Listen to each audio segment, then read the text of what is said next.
हरे कृष्णा, राधे राधे। हम सभी साधक श्री चैतन्य महाप्रभु की चरितावली श्रवण कर रहे हैं। प्रसंग है संन्यास से पूर्व।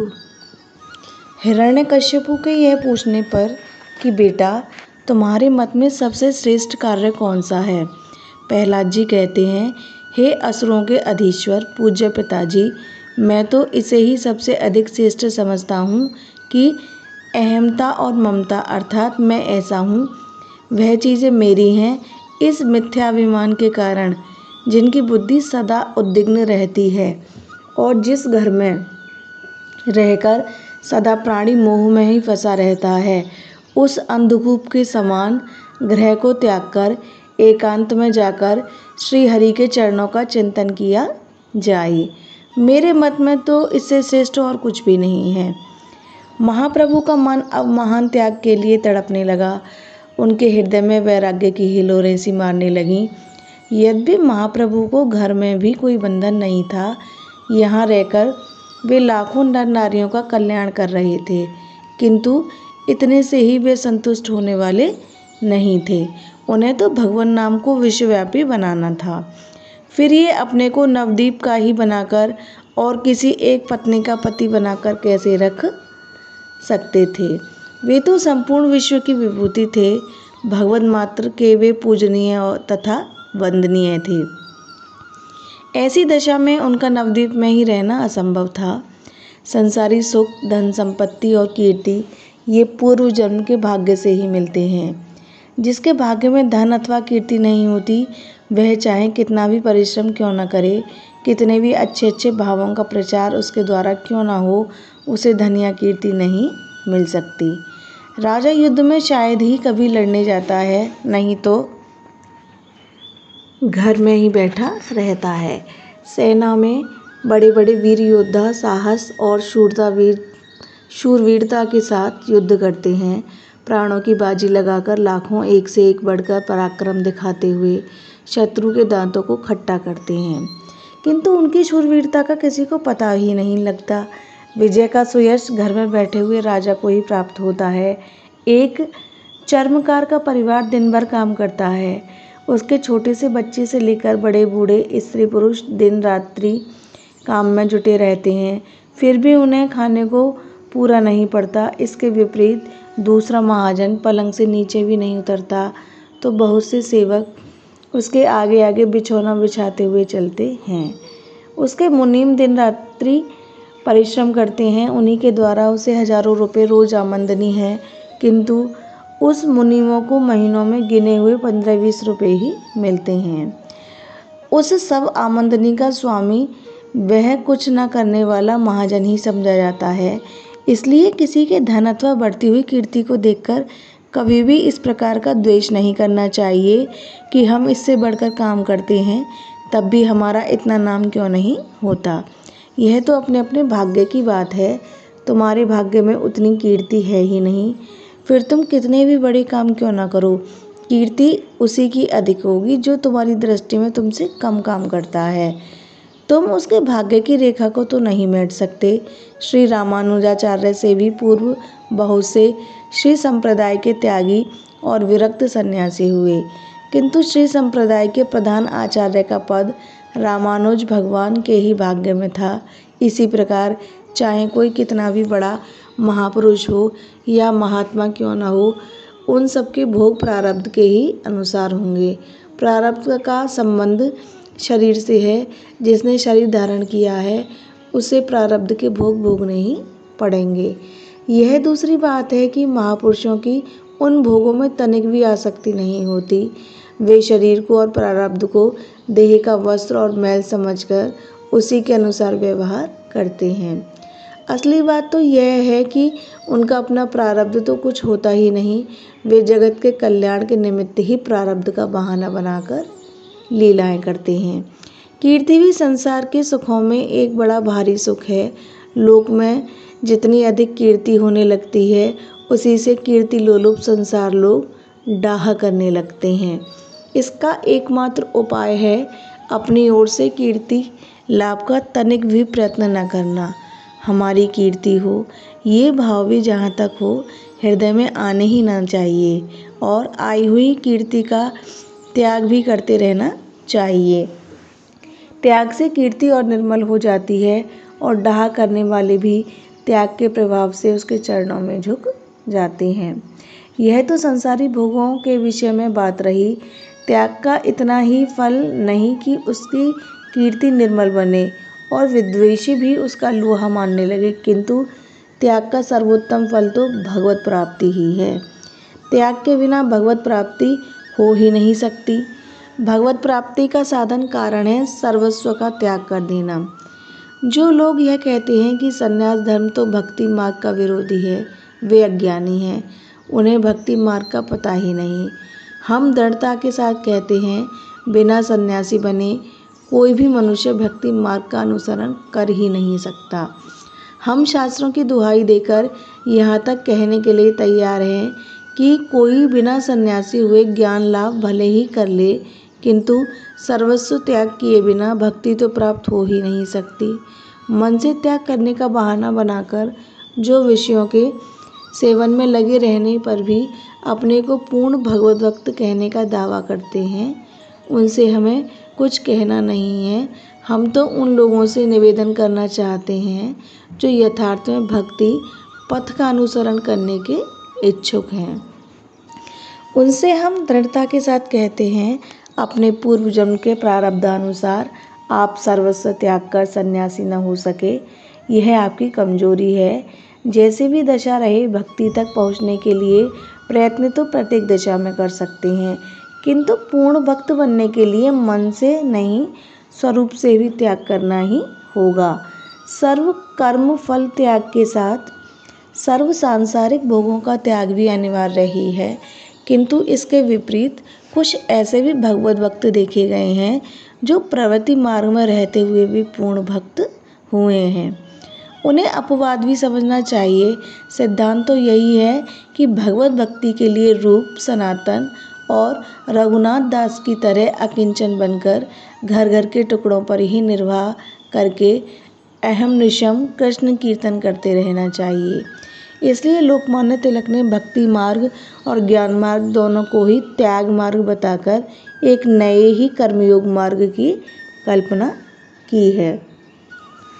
यों गृहस्थ में रहकर भी भगवत भक्ति की जा सकती है, किंतु वह ऐसी ही बात है जैसे किसी सांस के रोगी के लिए दही सर्वथा निषेध है। यदि वह सांस की बीमारी में दही से एकदम बचा रहे तो सर्वश्रेष्ठ है, किंतु वह अपने पूर्व जन्म के संसारों के अनुसार दही की प्रबल वासना के कारण उसे एकदम नहीं छोड़ सकता, तो वैद्य उसमें एक ऐसी दवाई मिला देते हैं कि फिर वह दही बीमारी को हानिप्रद नहीं होता। इसी प्रकार जो एकदम स्वरूपतः त्याग नहीं कर सकते, उनके लिए भगवान ने बताया है, वे संपूर्ण संसारी कामों को भगवत सेवा ही समझकर निष्काम भाव से फल की इच्छा से रहित होकर करते रहेंगे और निरंतर हरि स्मरण में ही लगे रहेंगे, तो उन्हें संसारी काम बाधा न पहुंचा सकेंगे। किंतु जो लोग हठपूर्वक इस बात का आग्रह ही करते हैं कि भक्ति मार्ग के पथिक को किसी भी दशा में संसारी कर्मों को त्याग कर संन्यास धर्म का अनुसरण न करना चाहिए, उनसे अब हम क्या कहें।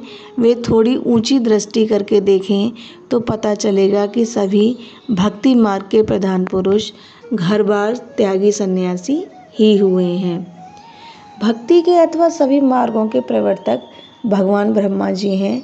वे तो प्रवृत्ति निवृत्ति दोनों के ही जनक हैं, इसलिए उन्हें किसी एक मार्ग का कहना ठीक नहीं।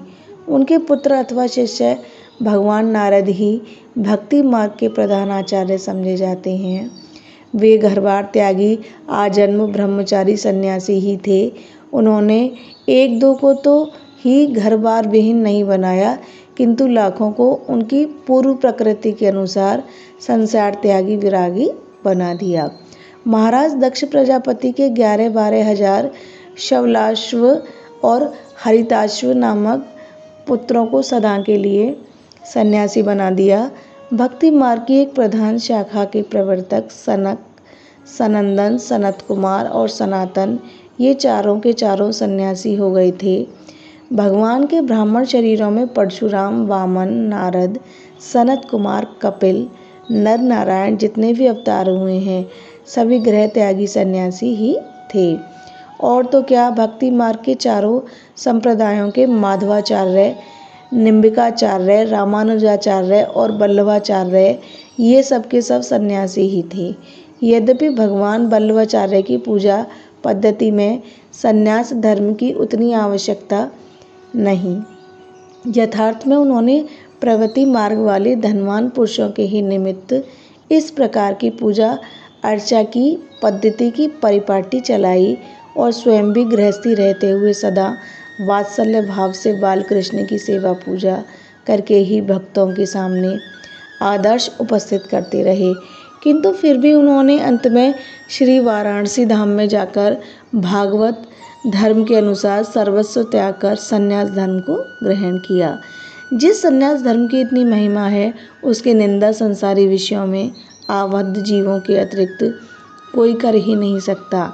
बुद्ध, ईसा और चैतन्य आदि सन्यासी न होते तो ये महापुरुष संसार में आज त्याग का इतना ऊंचा भाव कैसे भर सकते थे। महाप्रभु गौरांग देव तो त्याग की मूर्ति ही थे। वे तो यहाँ तक कहते थे, विषयी लोगों का तथा कामनियों का दर्शन भी विष भक्षण से बढ़कर है। आहा, ऐसा त्याग का सजीव उदाहरण और कहाँ मिल सकता है। महाप्रभु ने सचमुच में महान त्याग की पराकाष्ठा करके दिखा दी। उनके पथ के अनुयायी अंतरंग भक्त जीव सनातन रूप, रघुनाथ दास, प्रबोधानंद, स्वरूप दामोदर, हरिदास, गोपाल भट्ट, लोकनाथ गोस्वामी एक से एक बढ़कर परम त्यागी सन्यासी थे। इनका त्याग और वैराग्य महाप्रभु के परम त्याग में भावों का एक उज्जवल आदर्श है। रूप स्वामी के लिए तो यहाँ तक सुना जाता है कि वे एक दिन से अधिक एक वृक्ष के नीचे भी नहीं ठहरते थे। ब्रजवासियों के घर से टुकड़े मांग लाना और रोज किसी नए वृक्ष के नीचे पड़ जाना धन्य है उनके त्याग को और उनकी भक्ति को। भगवान के अंतरंग भक्त उद्धव, विदुर दोनों ही सन्यासी हुए। परम सन्यासिनी गोपिकाओं से बढ़कर त्याग का आदर्श कहाँ मिल सकता है। उद्धव, विदुर और गोपिकाओं ने यद्यपि लिंग संन्यास नहीं लिया था, क्योंकि लिंग संन्यास का विधान शास्त्रों में प्राय ब्राह्मण के लिए ही पाया जाता है, किंतु तो भी ये घरवार को छोड़कर अलिंग सन्यासी ही थे। महाप्रभु भला घर में ही कैसे रह सकते थे। उनके मन में संन्यास लेने की भाव प्रबलता के साथ उठने लगे। वे मन ही मन सोचने लगे कि अब हम जब तक सन्यासी बनकर और मुड़ मुड़ाकर घर घर भिक्षा नहीं मांगेंगे तब तक ना तो हमारी आत्मा को पूर्ण शांति प्राप्त होगी और ना हमारे इन विरोधियों का ही उद्धार होगा। हम इन विरोधियों का उद्धार अपने महान त्याग द्वारा ही कर सकेंगे। ये हमारी बढ़ती हुई कीर्ति से डाहा करके ऐसे भाव रखने लगे हैं। प्रभु इन्हीं भावों में मगन थे कि इतने में ही कठुआ में रहने वाले दंडी स्वामी केशव भारती महाराज नवद्वीप पधारे। समय के प्रभाव से आजकल तो सभी प्राचीन व्यवस्था नष्ट हो गई, किंतु हम जब की बात कह रहे हैं उस समय ऐसी परिपाटी थी कि दंडी सन्यासी किसी भी गृहस्थ के द्वार पर पहुंच जाए, वही गृहस्थ उठकर उनका सत्कार करता और उनसे श्रद्धा भक्ति के सहित भिक्षा कर लेने के लिए प्रार्थना करता। 10 नामी सन्यासियों में तीर्थ, सरस्वती और आश्रम इन तीनों का दंड धारण करने का अधिकार है। भारतीयों को भी दंड का अधिकार है, किंतु दंडी संप्रदाय में उनका आधा दंड समझा जाता है। शेष, गिरि, पुरी, वन्य, अरण्य तथा पर्वत आदि 6 प्रकार के सन्यासियों को दंड का अधिकार नहीं है। दंड ब्राह्मण ही ले सकता है, इसलिए दंडी सन्यासी ब्राह्मण ही होते हैं। केशव भारती दंडी सन्यासी ही थे। पीछे इनकी शिष्य परंपरा में इनके उत्तराधिकारी गृहस्थी बन गए, जो कटवा के समीप अब भी विद्यमान हैं। भारती को देखते ही प्रभु ने उठकर उनके चरणों में प्रणाम किया। भारती इनके शरीर में ऐसे अपूर्व प्रेम के लक्षणों को देखकर एकदम भौचक्के से रह गई। इनकी नम्रता, शालीनता और सुशीलता से प्रसन्न होकर भारती प्रेम में विभोर हुए कहने लगे, आप या तो नारद हैं या प्रहलाद, आप तो मूर्तिमान प्रेम ही दिखाई पड़ते हैं। भारती के मुख से ऐसी बात सुनकर प्रभु प्रेम में विभोर हो गए और भारती के पैरों को पकड़कर गदगद कंठ से कहने लगे, आप साक्षात ईश्वर हैं, आप नर रूप में नारायण हैं। आज मुझ गृहस्थ के घर को पावन बनाइए और मेरे ऊपर कृपा कीजिए, जिससे मैं संसार बंधन से मुक्त हो सकूं। भारती ने कहा, आपके संपूर्ण शरीर में भगवत्ता के चिन्ह हैं, आप प्रेम के अवतार हैं। मुझे तो आपके दर्शन से भगवान के दर्शन का सुख अनुभव हो रहा है। प्रभु ने भारती की स्तुति करते हुए कहा, आप तो भगवान के प्यारे हैं, आपके हृदय में भगवान सदा निवास करते हैं।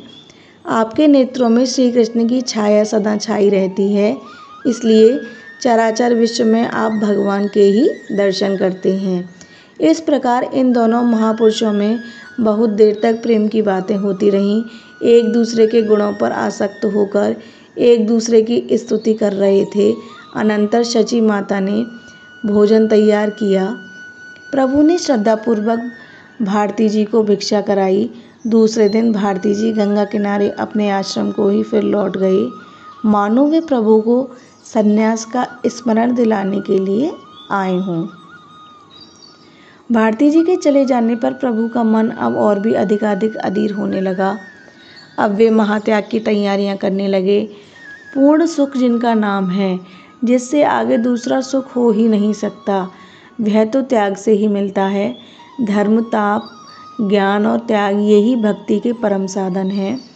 इसलिए शास्त्रों में बताया है, जिसने एक सत्य का अवलंबन कर लिया, उसने सभी धर्मों का पालन कर लिया। जिसने मौन रहकर वाणी का पूर्ण रीत्या संयम कर लिया, उसे सभी तपों का फल प्राप्त हो गया।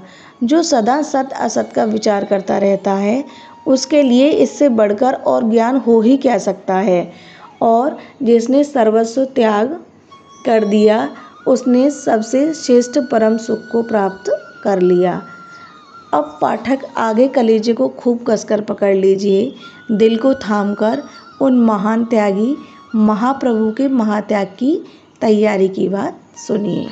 जय जय श्री राधे।